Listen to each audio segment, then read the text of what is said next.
memiliki pikiran yang jernih. Tentu saja sangat berkontribusi untuk memiliki perkataan yang jernih. Sangat berkontribusi untuk memiliki tindakan yang jernih. Pikiran itu adalah pelopor. Pikiran itu adalah awal dari segalanya. Pikiran itu adalah pencipta segala hal. Siapapun yang memiliki pikiran yang jernih, kata-kata yang jernih, tindakan yang jernih, maka kebaikan semesta yang akan datang kepada dirinya itu seperti bayangan yang tidak akan pernah berpisah dari tubuh. Itu sebuah kepastian. Sebaliknya, mereka yang memiliki pikiran yang keruh, bisa jadi pikiran keruh itulah bibit lahirnya kata-kata dan tindakan yang keruh. Kekeruhan pikiran yang telah melahirkan perkataan dan perbuatan yang keruh tentu saja akan menimbulkan kekeruhan bagi semesta ini. Kepastian penderitaan yang akan datang kepada orang yang memiliki pikiran yang keruh itu seperti roda delman mengikuti kuda yang menariknya. Kemanapun dia pergi pasti akan mengikutinya. Itulah kepastian dari semesta. Oleh karena itu beruntunglah orang-orang yang sudah memiliki pikiran yang jernih. Dan pikiran yang jernih dilahirkan oleh jiwa yang suci. Maka Quran memberikan apresiasi, beruntunglah mereka yang berhasil menyucikan jiwanya. Dan merugilah mereka yang gagal untuk menyucikan jiwanya. Yang berhasil menyucikan jiwanya pasti akibatnya menjadi bahagia. Yang gagal menyucikan jiwanya, akibat yang pasti adalah dia akan menderita.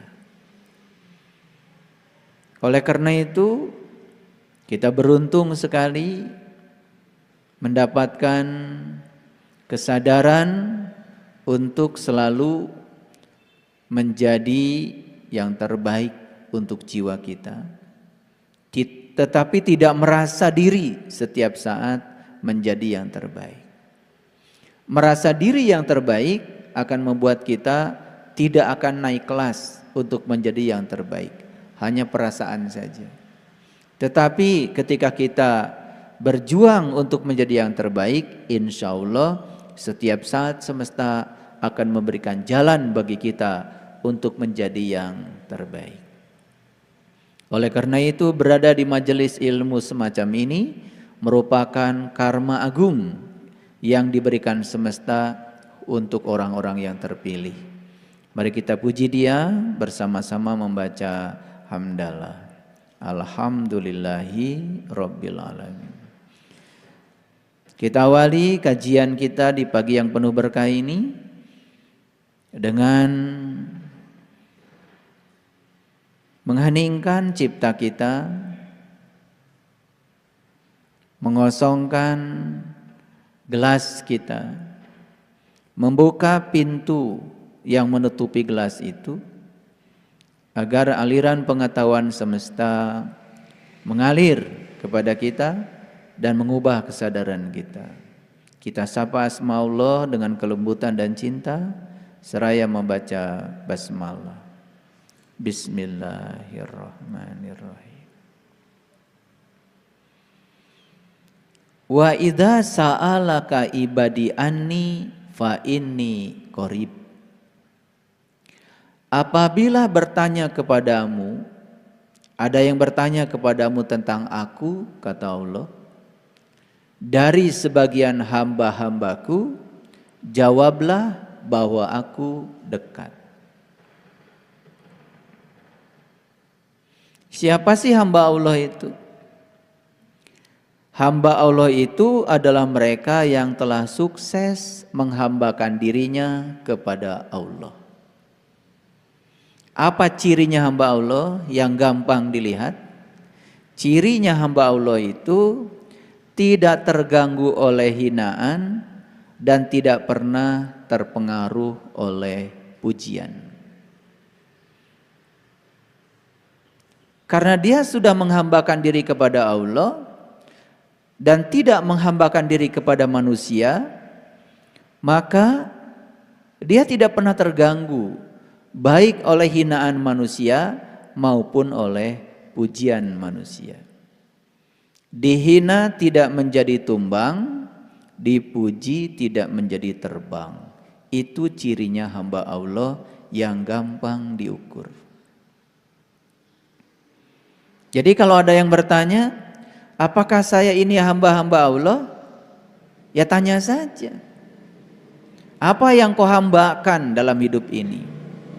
Kalau sudah menghambakan diri kepada Allah, tentu saja kita terbebas dari segala penghambaan dari yang selain Allah. Jadi kalau kita masih sakit hatian, masih baperan, masih gampang tersinggungan, gampang marah oleh tindakan-tindakan manusia, jelas kita masih hambanya manusia, belum menjadi hambanya Allah. Gampang kan ngukurnya?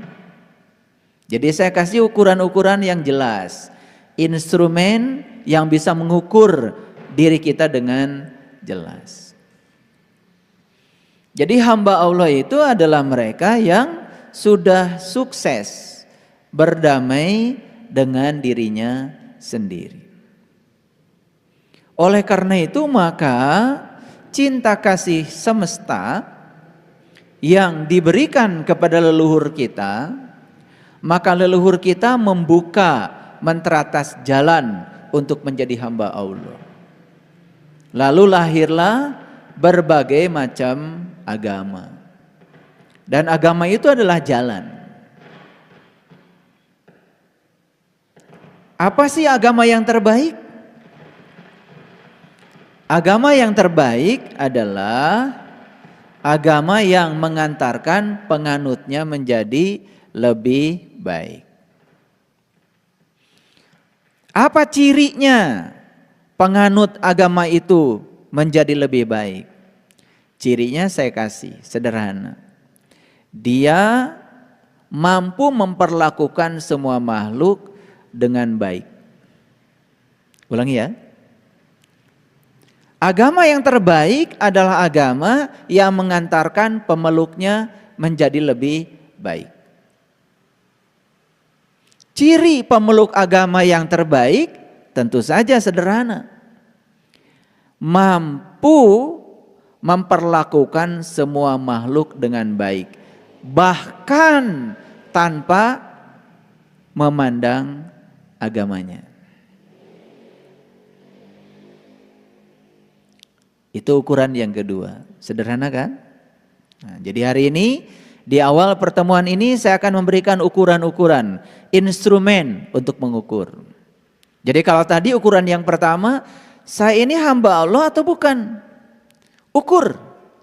Kalau kita masih terganggu oleh hinaan dan pujian manusia, berarti belum menjadi hamba Allah. Yang kedua, apakah saya ini sudah menjadi umat yang terbaik dan memeluk agama yang terbaik? Kuntum khaira ummatin. Sederhana, apakah saya sudah memperlakukan semua makhluk dengan baik?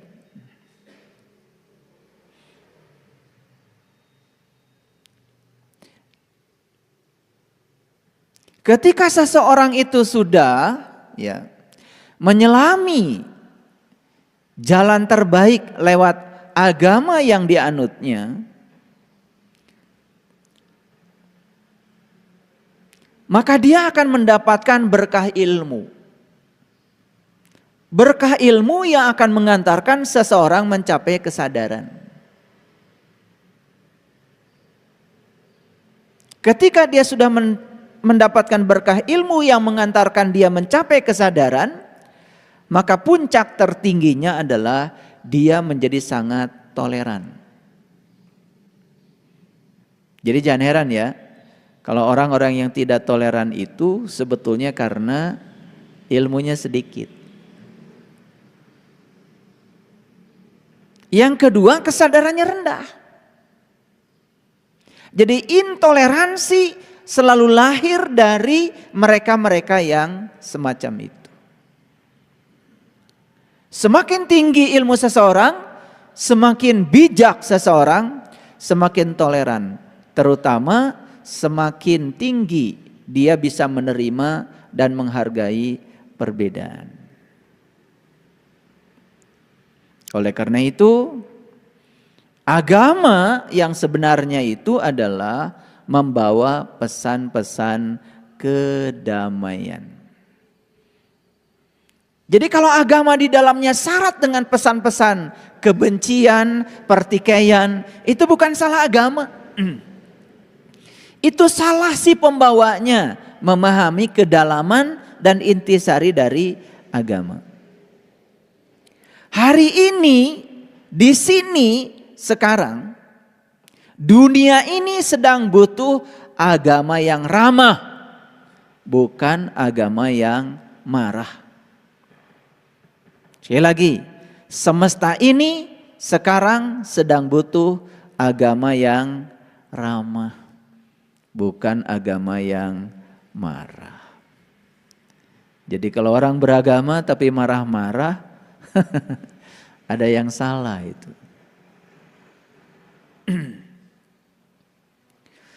Prinsip kemanusiaan yang paling universal yang tidak bisa ditolak oleh kita adalah perbedaan. Prinsip kemanusiaan universal yang tidak bisa ditolak oleh kita adalah perbedaan. Dan yang menciptakan perbedaan itu adalah pemilik semesta itu sendiri. Makanya diciptakanlah perbedaan itu lita'arofu, untuk saling mengarifi, untuk saling menghormati, untuk saling mengenal. Makanya begitu kita tidak mengenal, maka kita akan terjebak pada keinginan untuk mempersamakan semua yang berbeda. Disitulah akan timbul yang namanya pertikaian. Pertikaian terkecil yang akan terjadi tentu saja di rumah. Makanya Rasulullah mengatakan nikah itu setengah agama. Karena nikah itulah latihan dasar untuk bisa menghargai prinsip kemanusiaan yang universal yang bernama perbedaan. Makanya suami istri disebutnya juga pasangan. Pasangan jelas kiri kanan, pasangan jelas berbeda.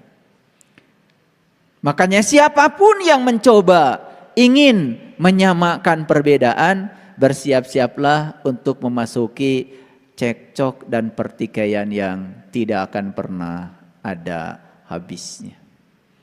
Ya toh?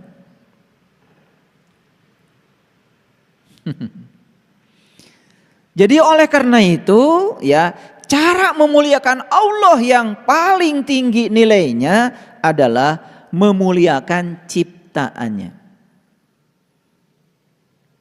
Jadi aneh ya, Allah yang gaib disembah terus, dipuji-puji, tapi Allah yang nyata dihina dan dinistakan.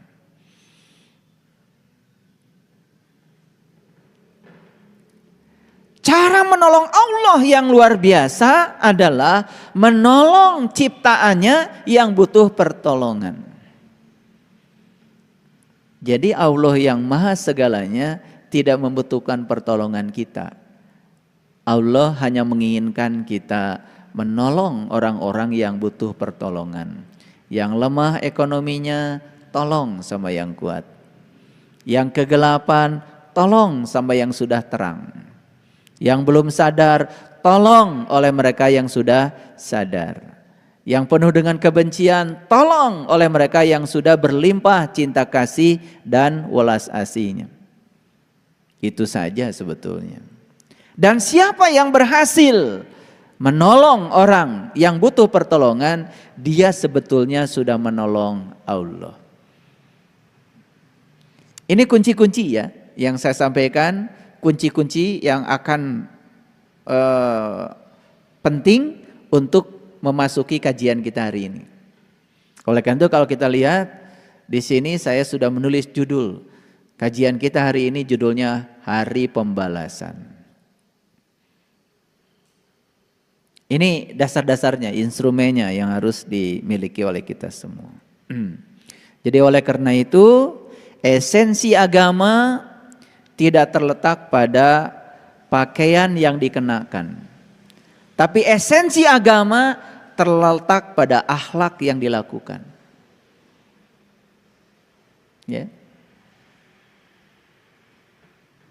Awas jangan terjebak ya. Karena terkadang kita terlalu sibuk ngurusi pakaian. Apalagi mau lebaran, pakaian apa yang cocok buat silaturahim.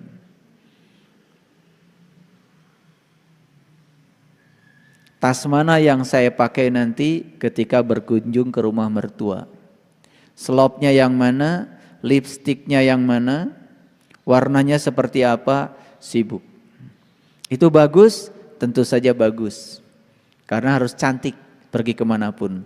Tetapi itu bukan esensi agama. Esensi agama bukan terletak pada pakaian yang dikenakan, tetapi esensi agama terletak pada akhlak yang dilakukan.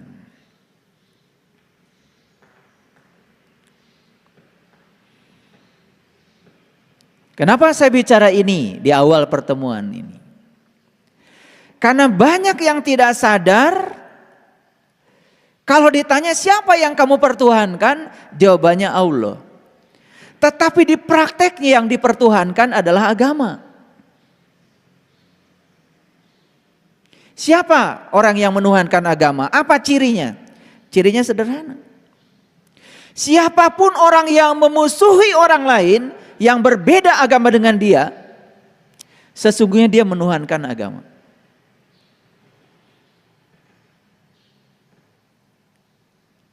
Siapapun yang memusuhi orang lain yang dianggap melanggar moral, dia benci pada orang lain yang dianggap tidak bermoral oleh dirinya, sebetulnya dia sudah menuhankan moral. Kalau dia menuhankan Allah, apa sifat Allah yang paling utama? Allah itu bisa menerima semua makhluk apa adanya, karena begitulah Allah. Coba, yang jahat melakukan kejahatannya kan bernafas. Yang baik melakukan kebaikannya bernafas. Betul nggak? Seperti itu Allah, cara menghargai makhluknya. Dan sama sekali Allah tidak pernah membeda-bedakan. Cinta kasihnya beliau itu tanpa batas pada semuanya. Kita aja terkadang sering kegeeran karena rajin melaksanakan ritual agama, seakan-akan kalau kita dapat kebaikan itu akibat dari kebaikan kita. Sombong sekali. Semua kebaikan yang Allah berikan kepada kita adalah hadiah, bukan karena kebaikan kita. Dan semua kebaikan kita bukan untuk Allah, untuk kita sendiri. Sekali lagi, semua kebaikan kita tidak ada yang untuk Allah. Semua kebaikan kita untuk diri kita sendiri. Kalau kita melakukan kebaikan dan kemudian kita dapat hadiah kebaikan dari semesta, itu hadiah. Dan Allah memberikan apapun pada kita tidak atas nama kebaikan atau keburukan kita, tapi hadiah. Jangan baru seminggu rajin sholat tahajud, kemudian bisnisnya berhasil, tiba-tiba diklaim kalau bisnis saya karena saya rajin tahajud. Itu sudah menghina tuh kepada Allah. Seakan-akan Allah tuh harus dirayu untuk memberikan kesuksesan kepada kita dengan tahajud kita. Itu sudah menempatkan Allah tuh seperti penjaga gudang yang menjaga semua keinginan-keinginan kita, dan kita rayu-rayu Allah supaya Allah mengeluarkan semua yang dijaga di gudangnya untuk memenuhi harapan-harapan kita. Camkan kata-kata saya, tidak ada kata-kata saya yang sia-sia. Satu kata camkan. Saya kalau berbicara sebisa mungkin tidak banyak kata. Dan sebisa mungkin setiap kata yang saya ucapkan itu memiliki tujuan untuk menyampaikan pesan saya.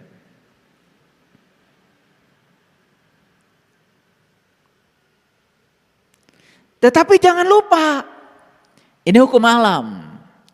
Sebaik dan sebenar apapun tingkah laku kita, tetap saja si pembenci akan ada.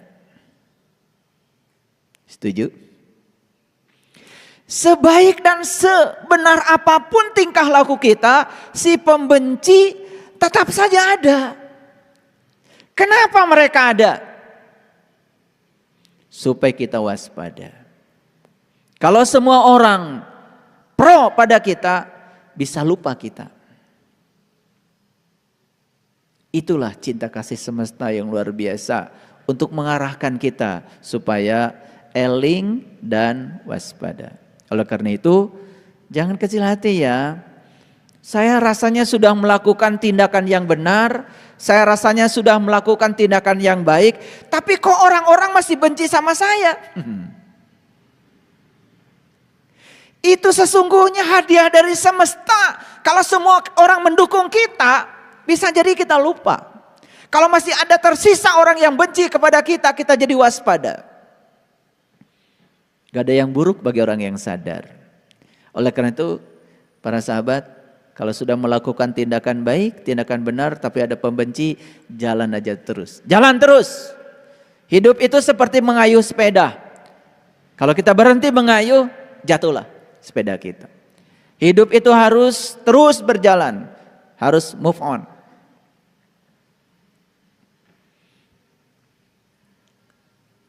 Oleh karena itu,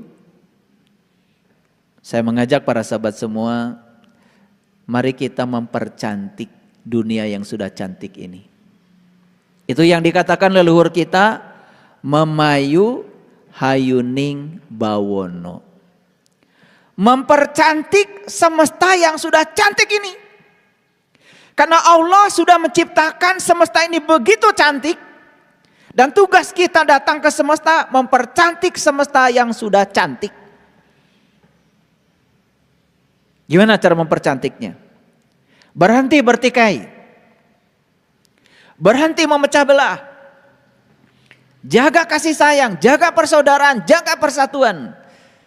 Keren tuh. Disitulah kita punya kesempatan untuk mempercantik semesta yang sudah cantik ini. Mau nggak semua berkontribusi untuk itu? Kalau mau ayo. Kesempatan kita cuman saat ini, di sini, sekarang. Tujuan hidup yang sebenarnya adalah hidup itu sendiri. Mumpung kita masih hidup, maka disinilah kita punya kesempatan untuk berbuat. Karena begitu kita sudah tidak hidup, tidak ada ranah kejadian di luar kehidupan. Baik, sekarang saya akan masuk pada topik kita hari ini. Judulnya Hari Pembalasan. Begitu saya nulis Hari Pembalasan, biasanya otak kita langsung terkoneksi. Oh, itu hari akhir. Terkoneksi biasanya, oh itu hari kiamat. Makanya banyak sekali yang cerita kiamat dengan konsep yang salah, yang tidak diajarkan oleh Al-Quran atau kitab-kitab suci yang lain.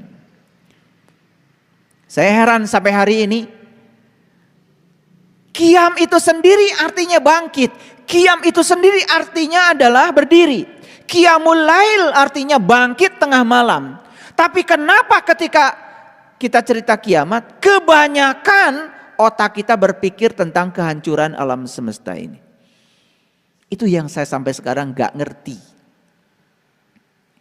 Memang cerita kiamat itu ditandai dengan gunung-gunung diperjalankan. Manusia diterbangkan seperti anai-anai. Itu bahasa simbolik. Anai-anai itu siraru. Anai-anai itu tinggalnya dalam kegelapan, di lubang. Dan begitu musim hujan, anai-anai keluar dari lubang. Apa yang dicari anai-anai? Lampu. Dengan sayapnya yang tipis dia terus mengejar sampai pada cahaya. Begitu tiba pada cahaya, patah sayapnya, jatuhlah anai-anai dan mati. Apa pesan semestanya? Pesan semestanya, sebelum kamu mati, rengkuhlah cahaya ilahi yang sudah disediakan dalam dirimu. Jadilah seperti anai-anai. Gunung melambangkan kesadaran, perjalankan kesadaranmu. Kan sebetulnya itu baru terjadilah hari kebangkitan. Setelah terjadi hari kebangkitan, sadar kita dengan kehidupan. Jadi kapan hari pembalasan itu? Hari pembalasan itu di sini, saat ini, sekarang. Saya akan buktikan secara saintifik. Ayo, perhatikan saya. Kalau hari ini kita panen jagung, sebetulnya itu sedang mengingatkan saja bahwa 2-3 bulan yang lalu kita nanam jagung. Kalau hari ini kita panen pisang, hanya sedang mengingatkan saja bahwa setahun yang lalu kita tanam pisang. Kalau hari ini kita panen beras, 4 bulan yang lalu kita tanam beras. Jadi semua yang terjadi hari ini dalam kehidupan kita sebetulnya sedang mengingatkan apa yang pernah kita tanam di masa lalu. Ini hukum. Camkan dulu. Jadi siapa yang mengundang seluruh kejadian hari ini? Siapa yang mengundang seluruh peristiwa yang terjadi pada kita hari ini? Siapa? Kita sendiri. Jadi kalau begitu, semua peristiwa yang sedang terjadi dalam kehidupan kita hari ini, itu adalah tamu undangan. Kita sendiri yang mengundangnya. Aneh sekali. Kita sudah sebar surat undangan. Dan surat undangan sudah sampai di tamu undangan. Dan tamu undangan sudah datang memenuhi undangan. Tetapi sang pengundang menolak semua yang diundangnya. Aneh? Aneh? Aneh. Ulangi sekali lagi. Semua hal yang terjadi dalam kehidupan kita hari ini, di sini, saat ini, sekarang, itu semua adalah undangan kita. Jadi kalau begitu, kapan hari pembalasan itu terjadi? Sekarang. Semua yang sedang terjadi sekarang adalah hari pembalasan. Balasan dari apa sih? Balasan dari sebab yang kita ciptakan. Ulangi. Balasan dari apa? Balasan dari sebab yang kita ciptakan. Jadi balasan itu apa sesungguhnya? Balasan itu adalah akibat. Ulangi. Ada sebab, ada akibat. Ada aksi, ada reaksi. Jadi balasan itu adalah akibat dari sebab yang kita ciptakan. Kapan terjadinya hari pembalasan? Berlangsung setiap saat, berlangsung setiap waktu. Bahkan sekarang hari pembalasan itu sudah terjadi. Baik, kita buka slide pertama. Bisa lihat semua ke sini? Silakan lihat. Cukup besar ya. Sebab baik akan mengakibatkan akibat baik. Dan ujungnya adalah kebahagiaan. Sebab buruk akan mengakibatkan akibat buruk. Dan berujung penderitaan. Jadi kenapa saya bahagia sekarang? Itu hari pembalasan. Dari sebab baik yang sudah kau ciptakan. Kenapa saya sekarang kok menderita? Itu hari pembalasan. Dari apa? Dari sebab buruk yang sudah kau ciptakan. Sesederhana itu. Itu yang kemudian sering disebut dalam bahasa tradisi lain dengan hukum karma. Kalau kita mengenal Yaumiddin, hari pembalasan. Jadi beda bahasa saja. Ada yang mengatakan hukum karma, hukum sebab akibat, ada yang mengatakan Yaumiddin. Sebetulnya yang sedang dibicarakan adalah semesta yang sama. Yang sedang dibicarakan adalah kejadian yang sama, cuma dipandang dari tradisi yang berbeda. Dalam bahasa Arab disebutnya saum, dalam bahasa Pali disebutnya puasa. Sebetulnya sedang menceritakan sebuah keadaan yang sama, tinggal di dalam keluhuran. Cuman satu menggunakan bahasa Arab, satu menggunakan bahasa Pali. Tetapi harus hati-hati, tidak semua bahasa memiliki tradisi yang sama. Oleh karena itu maka kita harus belajar etimologi bahasa kalau ingin memahami sesuatu.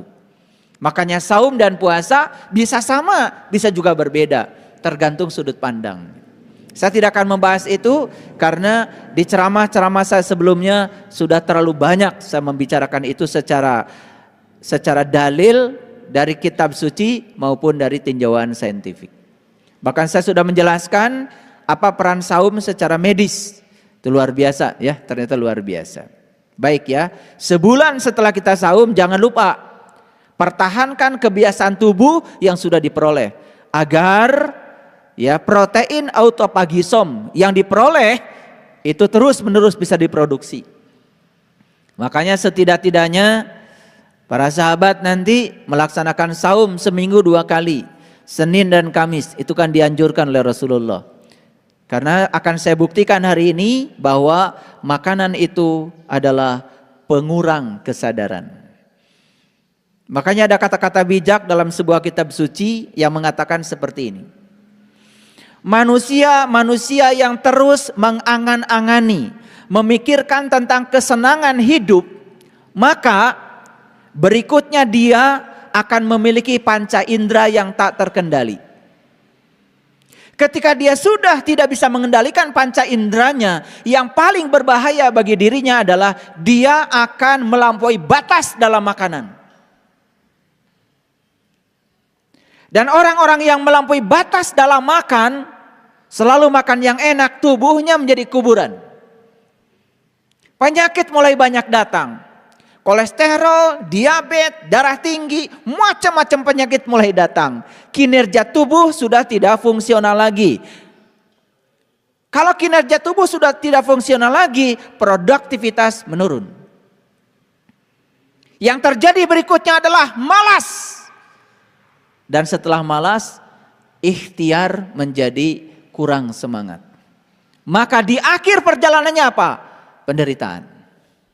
Itu persis seperti angin yang akan merubuhkan pohon yang kuat. Sekuat apapun pohon, kalau anginnya kencang, rubuh juga. Jadi perhatikan orang-orang yang semacam itu. Sebaliknya orang-orang yang sudah berhenti mengangan-angani kesenangan hidup, dan sudah bisa mengendalikan seluruh panca inderanya. Dan dia bisa mengendalikan kebiasaan makan yang berlebihan. Berkeyakinan teguh dalam hidupnya. Maka yang terjadi apa? Dia akan penuh dengan ikhtiar. Dia akan penuh dengan upaya. Maka saya yakin dia itu seperti batu karang yang sulit untuk dihancurkan oleh angin sebesar apapun. Angin sebesar apapun bisa meruntuhkan pohon yang kokoh. Tetapi angin sebesar apapun tidak akan bisa meruntuhkan batu karang. Kita harus punya atap yang tebal.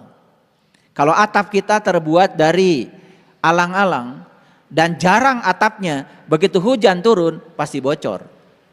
Tapi kalau kita punya atap dari alang-alang, tebal atapnya, sebesar apapun hujan turun, gak bocor. Jadi kita ini sering bocor. Karena apa? Karena kita tidak memiliki pertahanan. Disinilah sebenarnya perannya agama. Makanya agama harus mengantarkan kita dalam dimensi spiritualitas. Supaya kita punya ketangguhan. Nah yang saya sampaikan tadi itu adalah ciri-ciri manusia tangguh tadi. Bisa mengukur dirinya. Baik para sahabat. Sebab baik diakibatkan oleh niat baik. Sebab buruk diakibatkan oleh niat buruk. Jadi kalau kita berbicara hari pembalasan, berbicara tentang karma, kunci utama adalah niat. Kenapa? Saya katakan tadi, niat menghasilkan pikiran. Pikiran menghasilkan kata-kata. Kata-kata menghasilkan perbuatan. Itu mekanismenya. Jadi semua berawal dari niat. Jadi oleh karena itu saya berani mengatakan bahwa sebetulnya penentu hari pembalasan itu adalah niat. Jadi kalau karma adalah niat yang sudah menjadi perkataan, tindakan yang memenuhi hukum sebab akibat, maka setiap aksi pasti ada reaksi. Ayo lihat saya semuanya. Jadi semua yang sedang terjadi dalam kehidupan kita hari ini adalah buah yang harus kita panen dari tanaman kita sendiri. Pertanyaan saya satu, siap menerima hasil panen? Siap menerima hasil panen? Siapa yang menanam? Anda. Siapa yang memanen? Anda. Kenapa siapnya? Siap.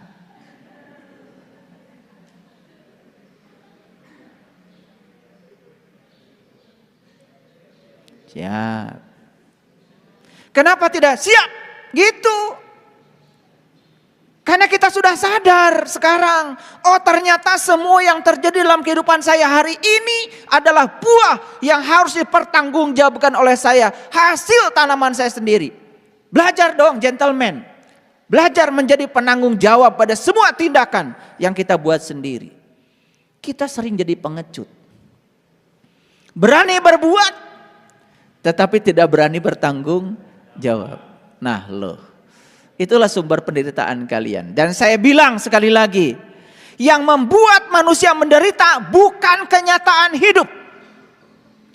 Yang membuat manusia menderita adalah penolakan dia terhadap kenyataan hidup. Saya kasih tahu ya, sekali lagi, tidak ada kenyataan hidup yang membuat seseorang menderita. Karena semua penderitaan berasal dari penolakan dia terhadap kenyataan. Mungkin kita sakit. Rasa sakit yang ada pada tubuh kita itu hukum alam. Itu alamiah dan tidak bisa ditolak. Tapi menderita karena rasa sakit itu pilihan. Emang saya belum pernah sakit. Saya hidup sekarang dengan satu ginjal. Itu pelajaran yang sangat luar biasa untuk hidup saya. Dan saya harus kehilangan ginjal kanan saya. Sakit. Sakit itu alamiah. Ketika dioperasi, dikeluarkan, dirobek-robek perut kanan sebelah kanan ini. Dan kemudian dijahit bagian dalam.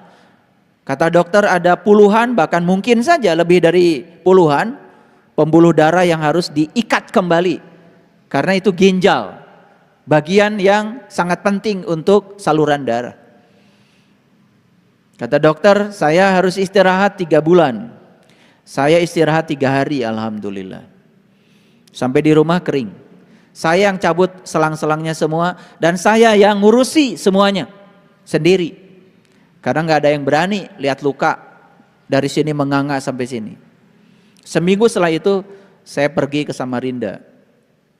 Ada kajian di sana. Waktu itu Samarinda dari Balikpapan belum ada jalan tol seperti sekarang. Dan saya pergi dari sini ke Balikpapan, dari situ kemudian jalan 5 jam ke Samarinda. Sampai di sana saya tidak berkurang aktivitas saya. Karena saya sudah tahu ilmunya. Sakit itu alamiah.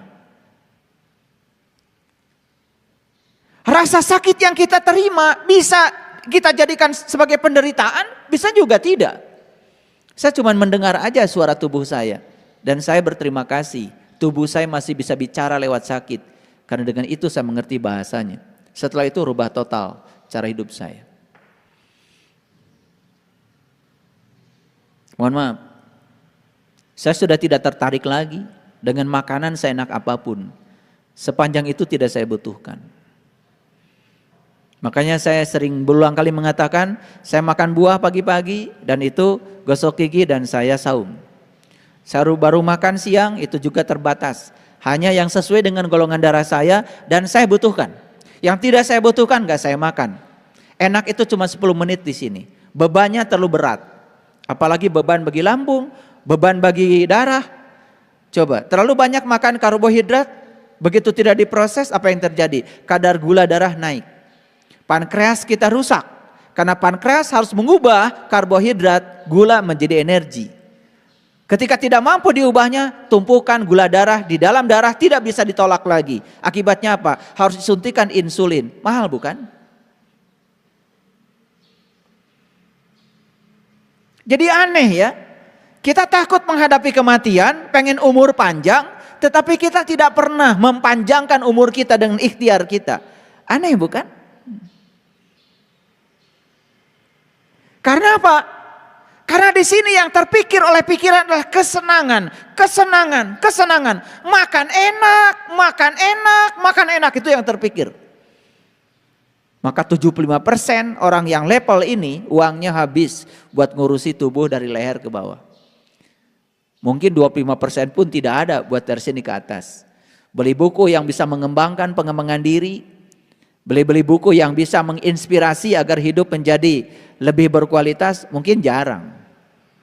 Coba tanya, saya tanya, sebulan sekali aja mungkin kita nggak pernah beli buku itu. Jatuh? Nggak apa-apa, ya sekarang banyak yang gratis di YouTube. Ceramah saya udah saya blast, gratis.